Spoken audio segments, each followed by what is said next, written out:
El aire en la gran mansión de los Castillo olía a vino derramado y a victoria. Para todos, menos para Elena. De rodillas, con un paño en la mano, limpiaba una mancha carmesí del suelo de mármol italiano, un vestigio de la celebración de su hermana Lucía. Su cabello, largo y oscuro, caía como una cortina sobre el lado izquierdo de su rostro, una defensa instintiva que había perfeccionado durante 20 años. Era su ritual de invisibilidad, la única armadura que poseía contra las miradas que la etiquetaban, la mancha lunar, así la llamaban. Una extensión de piel plateada que nacía en su sien, besaba su pómulo y se deslizaba por su cuello hasta desaparecer bajo la tela de su sencillo vestido.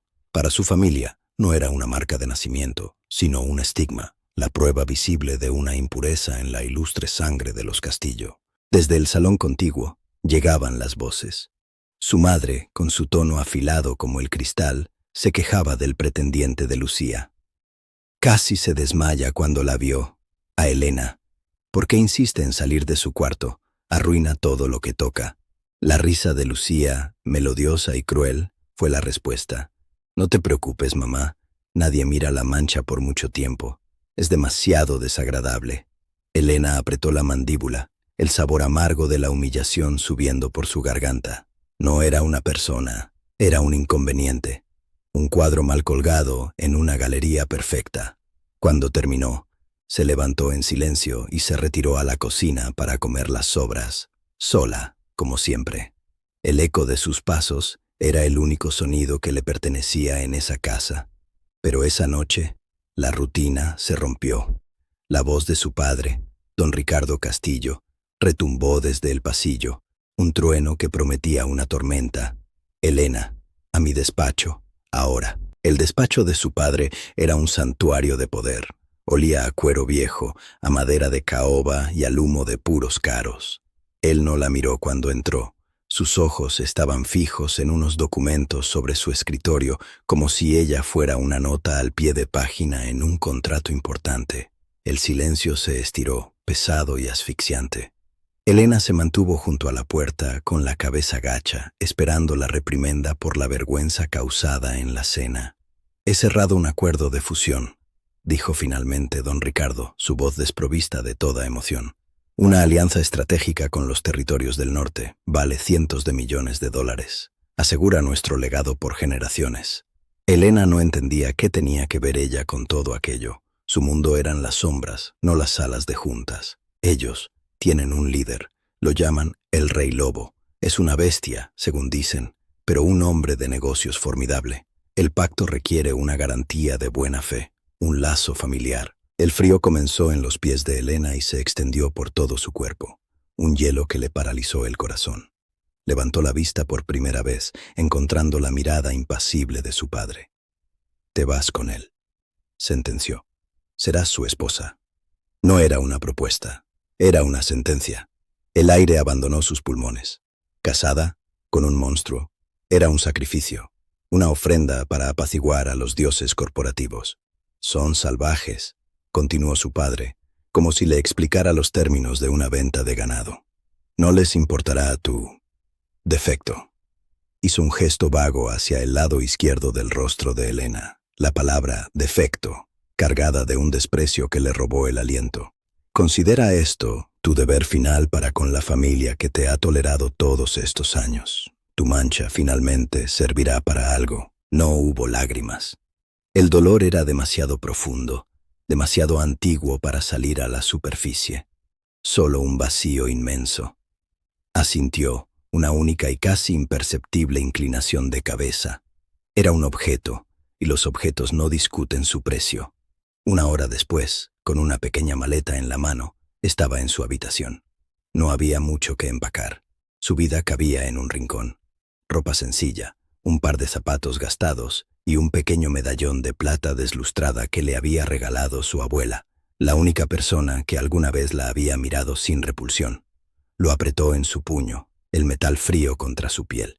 Era todo lo que tenía de un pasado donde, por un breve instante, alguien la había querido. Mientras descendía la gran escalera por última vez, vio a su madre y a Lucía observándola desde la distancia, sus rostros una mezcla de alivio y desdén. No hubo un adiós, ni una palabra de consuelo.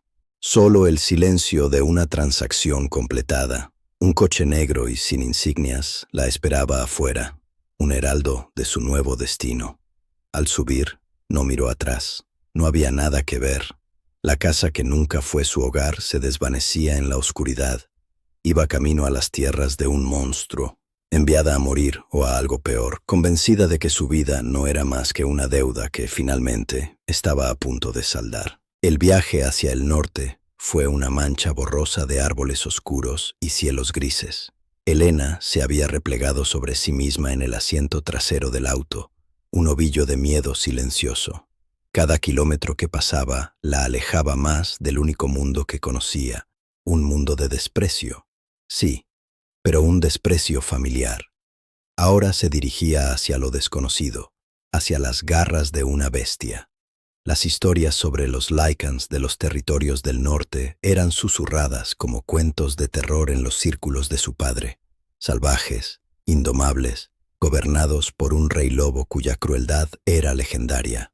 Cuando el auto finalmente se detuvo, no fue frente a un palacio, sino ante una fortaleza, una construcción masiva de piedra oscura y madera de pino, que parecía haber surgido de la propia montaña, rodeada por un bosque eterno cubierto de nieve.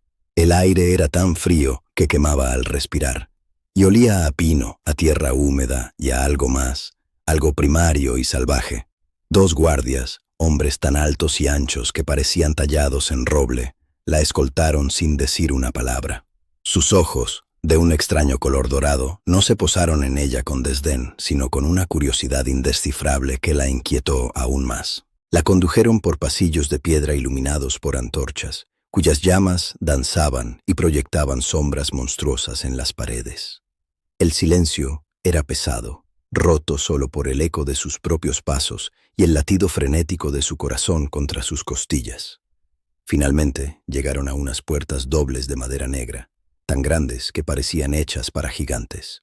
Con un crujido grave, las puertas se abrieron, revelando el salón del trono. El espacio era vasto y cavernoso. El techo se perdía en la oscuridad. Docenas de Lycans, hombres y mujeres de físico imponente, se alineaban a los lados, sus miradas fijas en ella. Elena sintió el peso de cientos de ojos, una presión física que la hizo encogerse. Mantuvo la cabeza gacha, el cabello cayendo sobre su mejilla izquierda como un velo protector. El aire estaba cargado de tensión, del olor a cuero, humo de leña y el aroma almizclado de depredadores. En el extremo opuesto del salón, sobre un trono tallado en la misma piedra oscura de la fortaleza, estaba él, el rey lobo, Damián.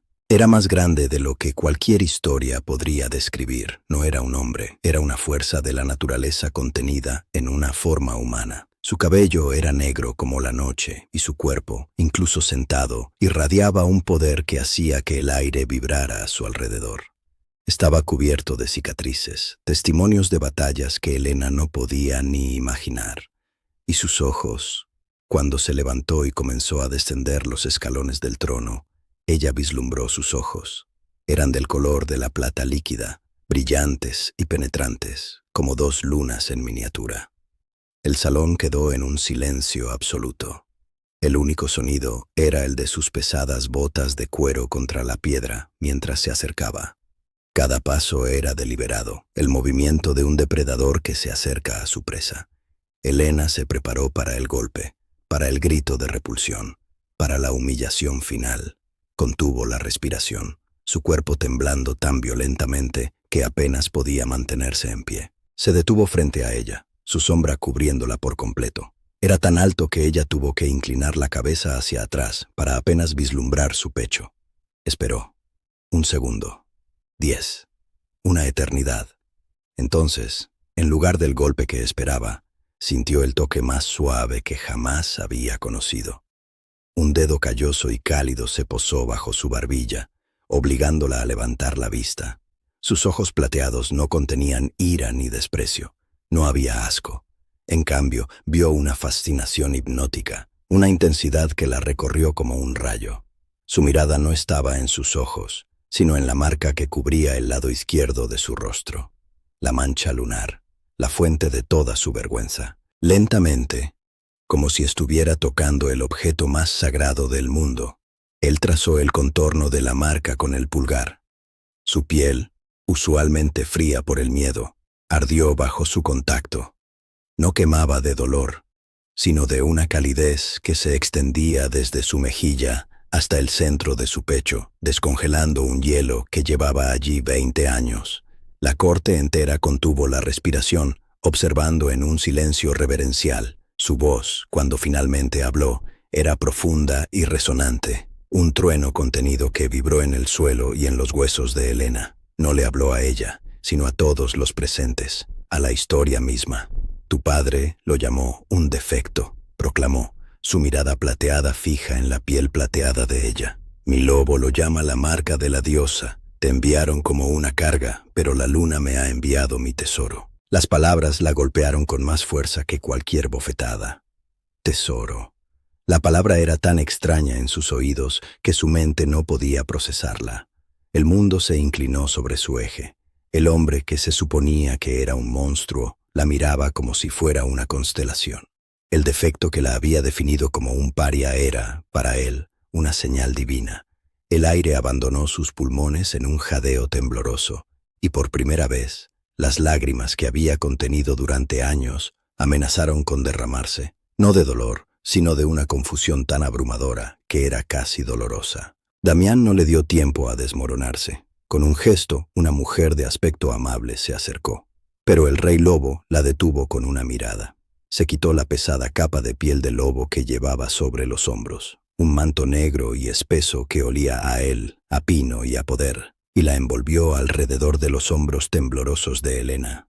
El peso era reconfortante, un ancla en la tormenta de sus emociones, y el calor la envolvió instantáneamente, ahuyentando el frío que había anidado en su alma. «Llévenla a mis aposentos», ordenó, su voz sin dejar lugar a discusión. «Preparen un baño, comida, que nadie la moleste». El viaje a través de la fortaleza fue diferente esta vez. El peso de la capa sobre sus hombros era como un escudo. Las miradas de los Lycans que encontraba ya no eran de curiosidad, sino de asombro y respeto. La carga de su padre era el tesoro de su rey.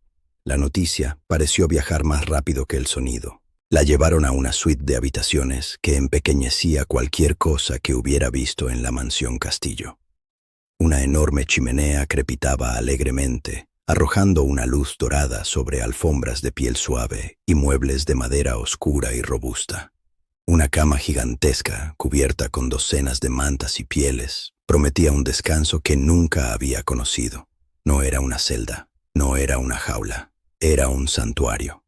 Mientras las sirvientas, con sonrisas genuinas, preparaban un baño de vapor que olía a lavanda y manzanilla, Elena se quedó de pie en medio de la habitación, todavía envuelta en la capa del rey.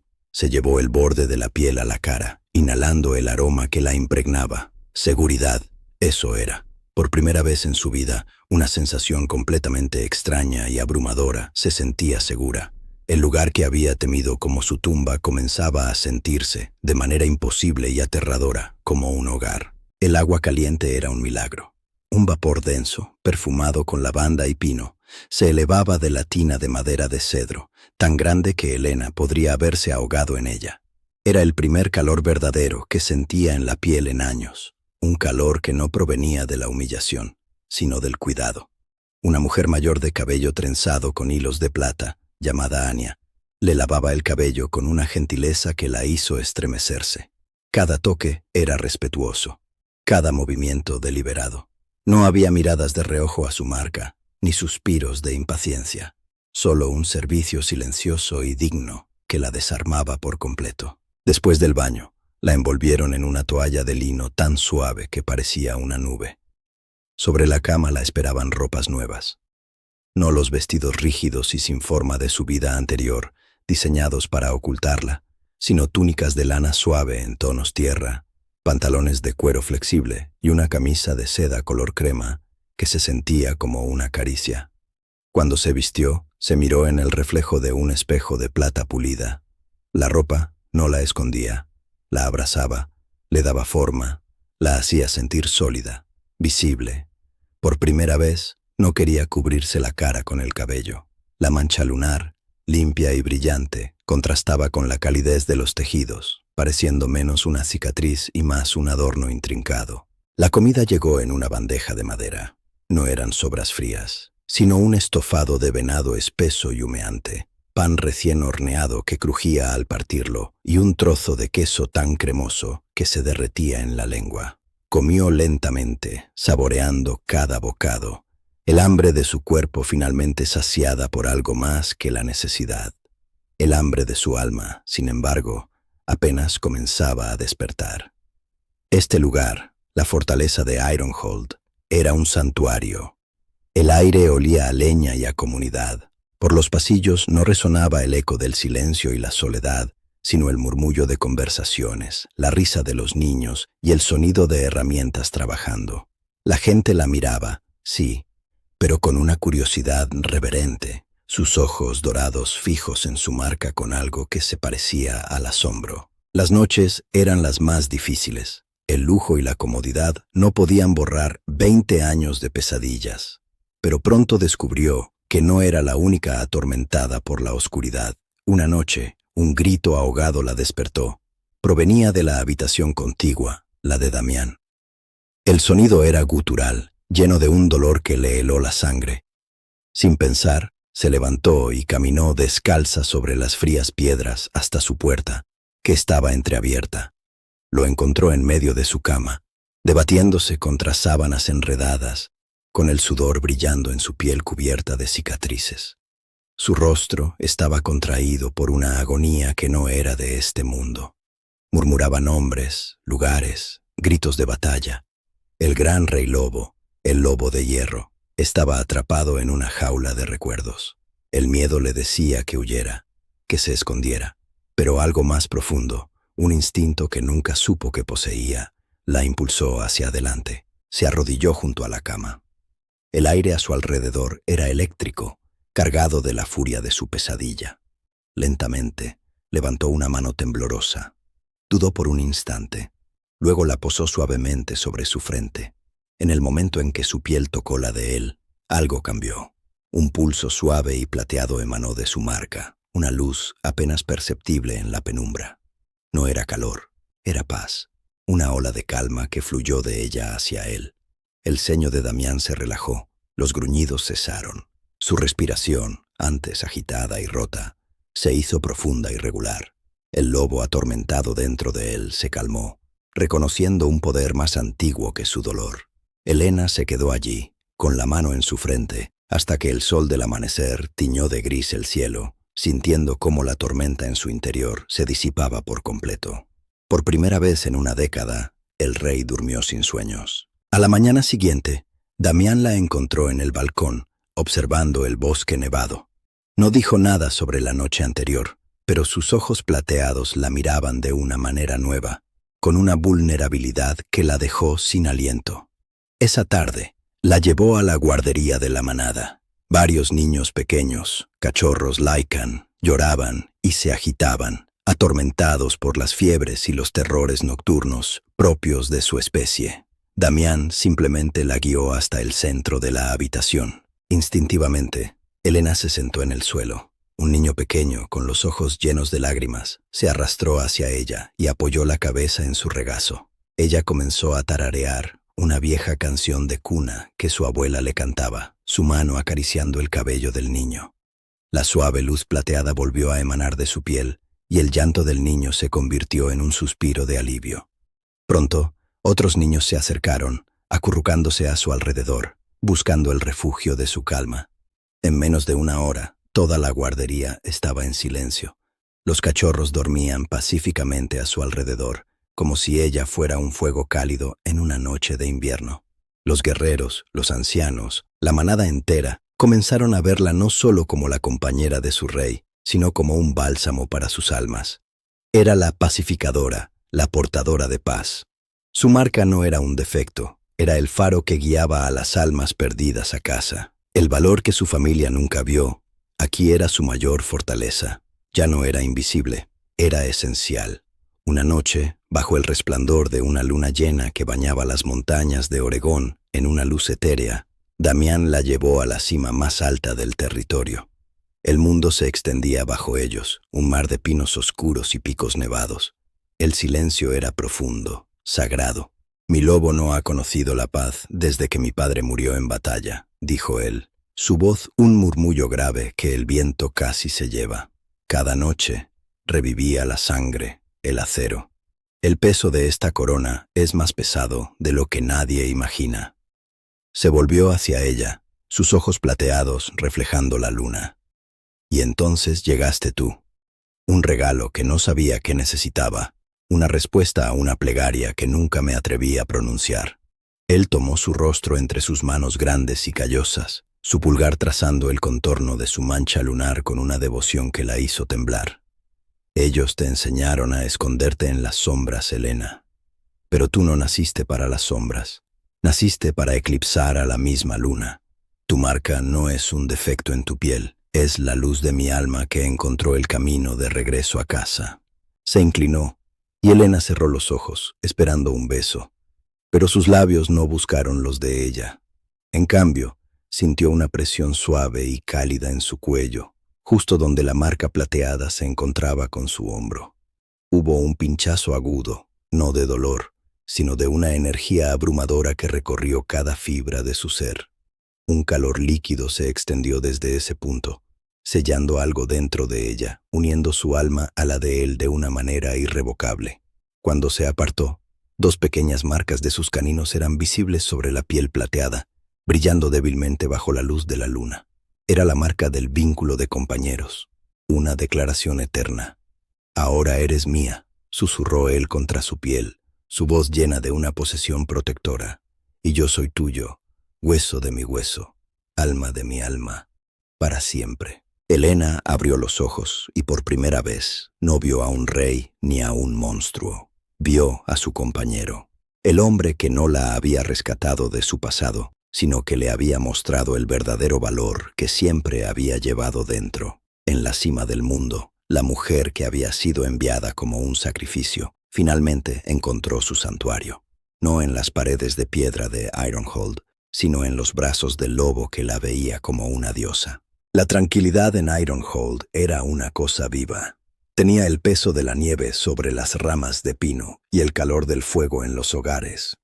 Elena la sentía en sus huesos, un bálsamo que había sanado grietas que ni siquiera sabía que tenía. La paz se rompió una mañana con la llegada de un mensajero del sur. Llevaba un pergamino sellado con el arrogante escudo de los Castillo, una visión de un pasado que se sentía como otra vida. Damián estaba a su lado en el gran salón cuando ella leyó la carta. Su presencia era una montaña que bloqueaba cualquier viento helado. La caligrafía de su padre, tan precisa y fría como él, detallaba la ruina de su imperio. Una quiebra inminente, una súplica velada en una demanda de audiencia.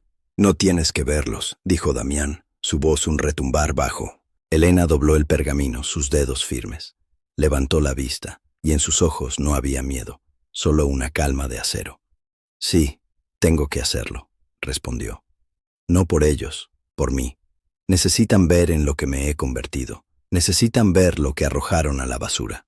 La llegada de la familia Castillo fue un espectáculo patético. Llegaron en un auto que alguna vez fue lujoso, ahora salpicado de barro, y con un aire de desesperación. Don Ricardo parecía haber envejecido una década.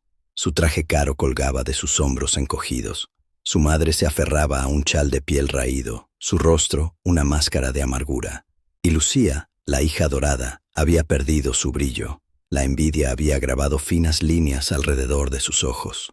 Parecían fantasmas, fuera de lugar en la vibrante y cruda vitalidad de la fortaleza Lycan.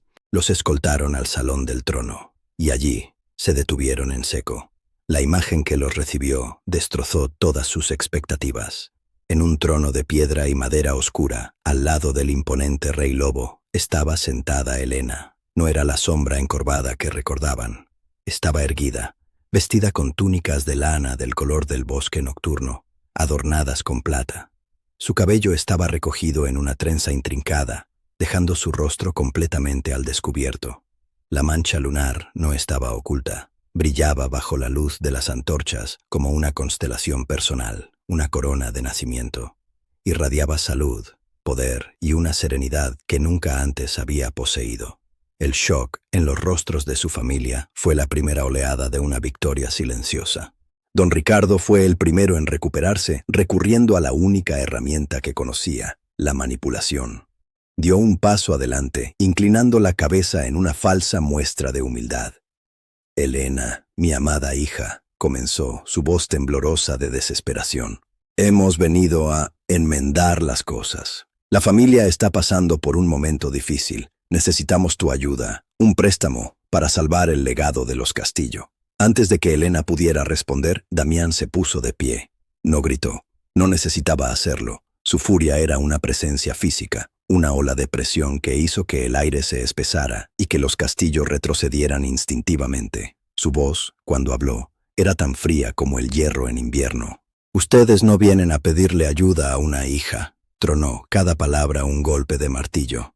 «Vienen a suplicarle a una reina que ustedes desecharon. Hablemos del verdadero legado de los Castillo, el legado de vender a su propia sangre como si fuera ganado para asegurar un contrato. La enviaron aquí, convencidos de que su defecto la hacía inútil. La arrojaron a las fauces de una bestia, esperando no volver a verla jamás». Hizo una pausa, su mirada plateada atravesando a don Ricardo. «La bestia, resulta, tiene mejor gusto. Lo que ustedes llamaron una mancha, nosotros lo llamamos sagrado. Lo que ustedes vieron como una carga, yo lo vi como mi alma gemela». El silencio que siguió fue absoluto, pesado con la vergüenza de los Castillo. Entonces, Elena se levantó, se movió con una gracia regia, descendiendo los escalones hasta quedar frente a ellos. Su calma era más intimidante que cualquier ira. «Pasé 20 años creyendo que yo era el problema», dijo, su voz clara y firme, sin un rastro de temblor. «Una mancha en su reputación, un error que debía ser escondido. Me enseñaron que mi valor se medía por mi invisibilidad». Miró a cada uno de ellos a los ojos. «Pero aquí, en estas tierras que ustedes llamaron salvajes, aprendí la verdad. Mi marca no es una debilidad, es la fuente de mi fuerza. La carga que ustedes arrojaron a un lado encontró su trono. Aquí tengo una familia que no me tolera, sino que me celebra. Tengo un hogar». Se detuvo, dejando que sus palabras se asentaran. «Su petición es denegada, no por venganza, sino porque mi lealtad ya no les pertenece. Mi deber es con esta gente, con esta tierra, con mi compañero. El reino de los Castillo puede caer, ya no es mi problema». Se dio la vuelta, dándoles la espalda, un gesto de finalidad absoluta. «Ya no tienen poder sobre mí». Los guardias escoltaron a los Castillo fuera del salón, sus figuras encogidas y rotas. Las grandes puertas de madera se cerraron tras ellos con un sonido sordo y definitivo, sellando el pasado para siempre. Esa noche, Elena estaba en el balcón de sus aposentos, observando la luna llena bañar las montañas nevadas con su luz plateada. Damián se acercó por detrás, envolviéndola en sus brazos, su calor un ancla familiar. Apoyó la barbilla en su hombro, su mirada siguiendo la de ella hacia el cielo. Ella ya no era la chica que se escondía del mundo, ya no era un objeto intercambiado en una sala de juntas. Era la luna, la pacificadora, la reina de un pueblo que la veía no por lo que le faltaba, sino por todo lo que era. El dolor de su pasado no había desaparecido por completo, pero ya no era una herida abierta. Era una cicatriz, la prueba de una batalla que había ganado. Se llevó una mano a la mejilla, trazando la marca que una vez fue su vergüenza y ahora era su corona. Ya no era la carga que habían desechado, era el tesoro que él había encontrado.